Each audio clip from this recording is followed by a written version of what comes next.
How hackers actually steal your passwords, and what really works to stop them. Disclaimer.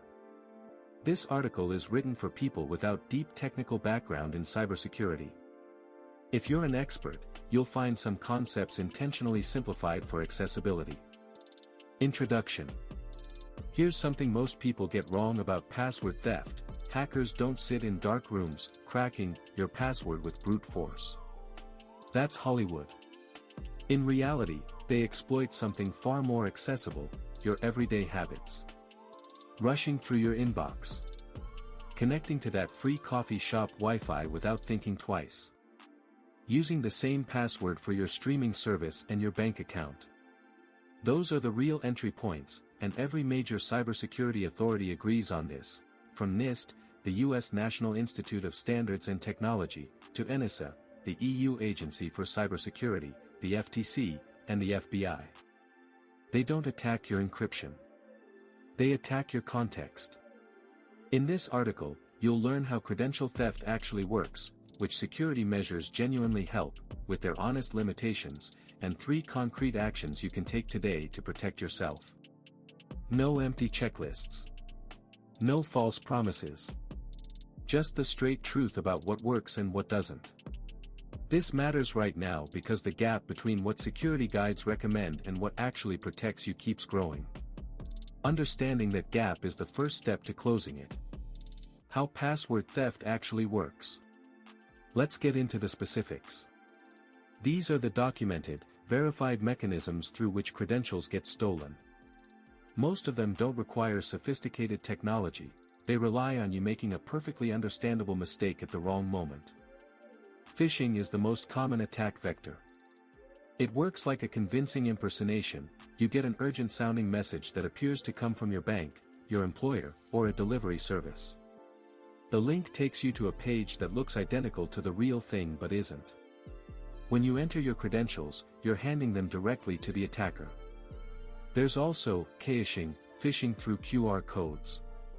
It's particularly effective because when you scan a QR code on your phone, you often can't see the full URL before opening it.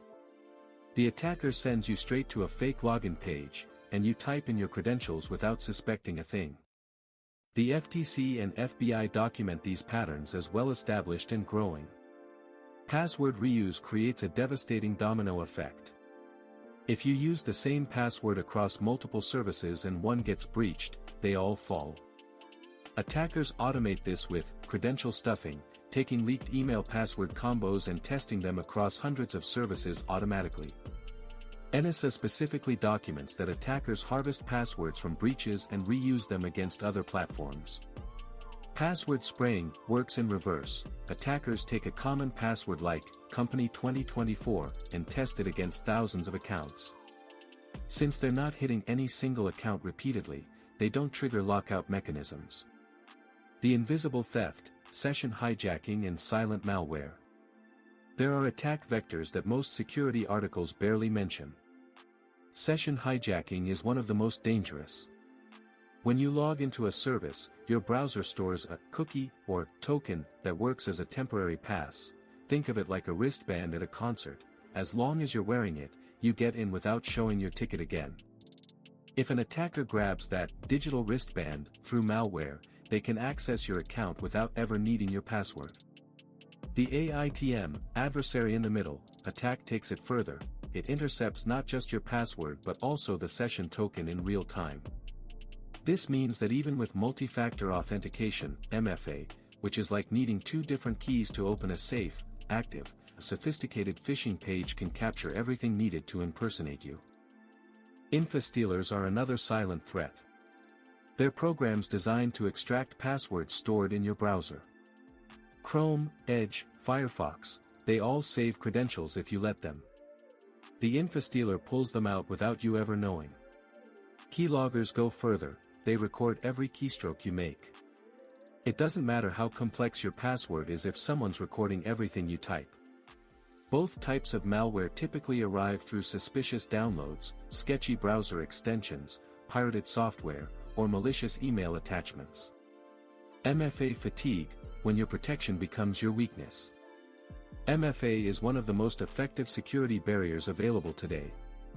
But it has a human vulnerability that few people talk about: fatigue. Here's how it works. The attacker already has your password and fires off 20, 30, even 50 push notifications asking, "Approve this login," until you tap "Accept" out of sheer exhaustion or confusion. That single tap gives them complete access. This attack vector is documented across multiple sources.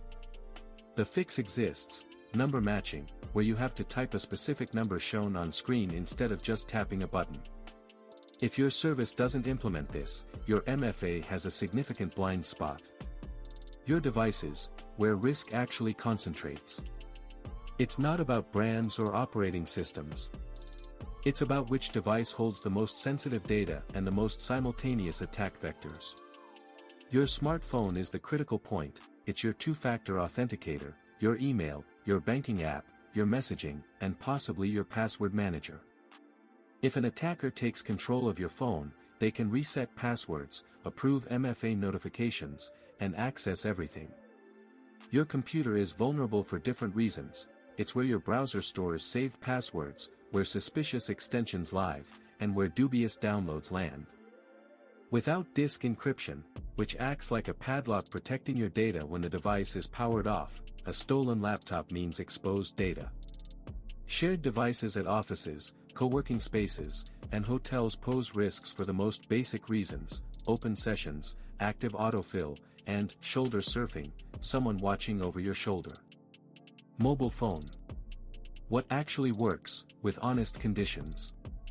This is where most articles hand you a checklist and call it a day. Let's be more honest, these measures work, but they come with conditions that almost nobody explains. Password managers are encrypted vaults that generate and store unique passwords for every service. All analyzed sources agree on their value.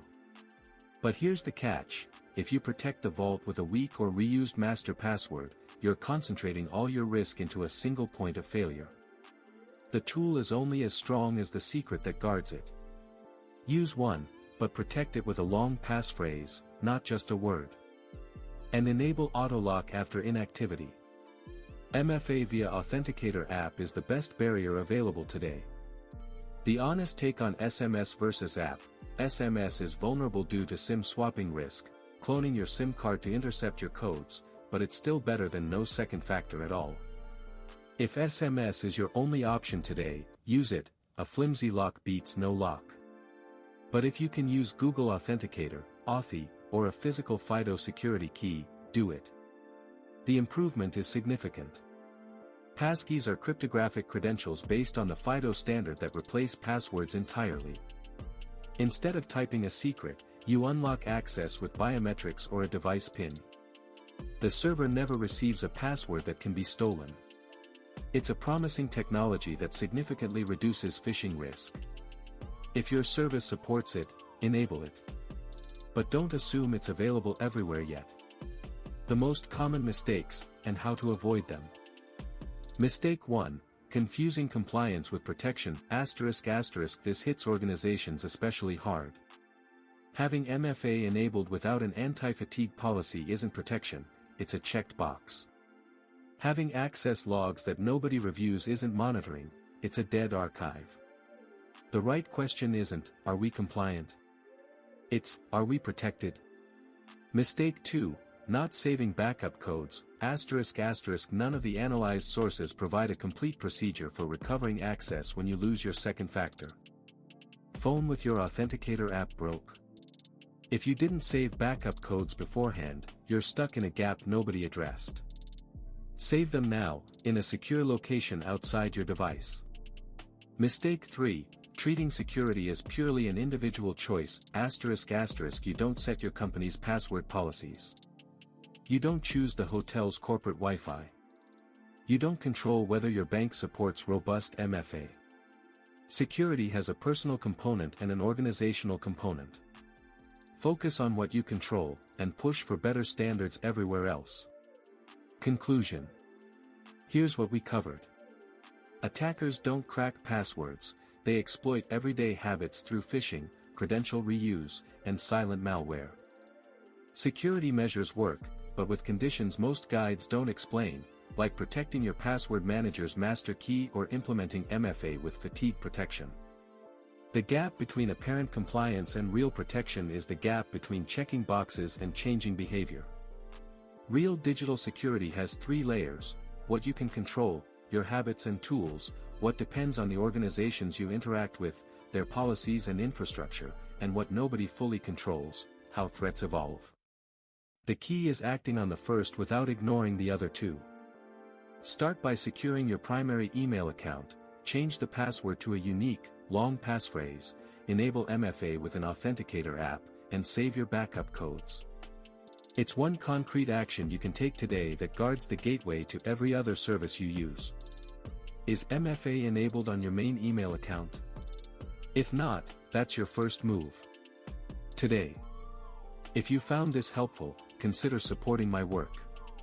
paypal.me/veconsultor, ko-fi.com/luisospina21292, PayPal, lusospinaco@gmail.com, or reach out for professional consulting. info@vvc-consultor.com.